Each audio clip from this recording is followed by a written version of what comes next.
नमस्कार मंडळी, परत एकदा तुमचं स्वागत आहे आपल्या Riddhi Siddhi lady salon YouTube चॅनलवरती. तुम्ही माझ्या सलूनची ही हालत बघताय, तर या हालतीच्या मागचं कारण असं आहे की काल मला ऑर्डर होती गुढीपाडव्याच्या मेकअपची आणि त्यांचं शूट पण होतं, तर मला त्यांच्यासोबत जायचं होतं. आणि तिथून मी परत आली आणि एक मला फेशियलची अपॉइंटमेंट होती आणि ती पण पूर्ण करायची होती. आणि लगेच आल्यानंतर मी थोडीशी फ्रेश झाली आणि फेशियलसाठी क्लायंटला घेतलं. फेशियल झाल्यानंतर मी तशीच घरी निघून गेली, कारण माझ्यात बिलकुलही कॅपॅसिटी नव्हती की मी आता क्लिनिंग करून जाऊ. तसंच मी आल्यावर झटाफट आणि फटाफट कामाला लागली. पहिले मी सगळे जे माझे बिखरलेलं सामान होतं,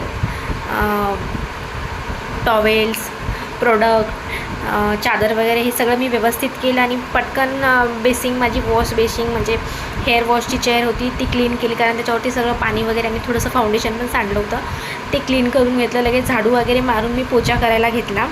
फटाफट पोछा केला.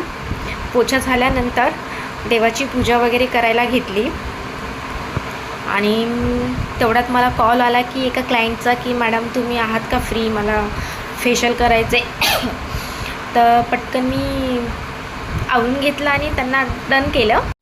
आमच्या ह्या मॅडम आहेत, टेलरिंग मॅडम. खूप सुंदर सुंदर ब्लाऊज शिवतात आणि खूप सुंदर मेहंदी काढतात. नक्की तुम्ही पण एकदा ट्राय करा यांच्याकडे.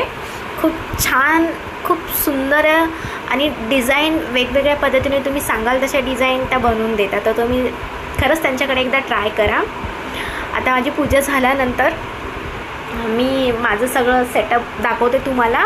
एकदम व्यवस्थित क्लीन केले. तशी साफसफाई मी खूप चांगली करते बरं. झाडू पोछा तर खूप छान करून घेते मी, पण घरी करायचा खूप कंटाळा येतो. माझ्या सलूनमध्ये खूप क्लीन ठेवते मी. बस आता क्लायंट येणार आहेत. जस्ट कॉल आला होता क्लायंटचा. क्लायंट आल्यानंतर त्यांचं पण प्रिपरेशन करून घ्यायचं आहे मला फेशियलसाठी, तर त्याची पण तयारी करायची. तर चला. तर बघू शकता बिफोर आणि आफ्टर माझं सलून कसं वाटतंय. सगळं व्यवस्थित क्लीन केलं, व्यवस्थित ठेवलं आहे, साफसुथरं छान वाटतंय ना. ठीक आहे, चला आता क्लायंटची तयारी करते. Bye bye.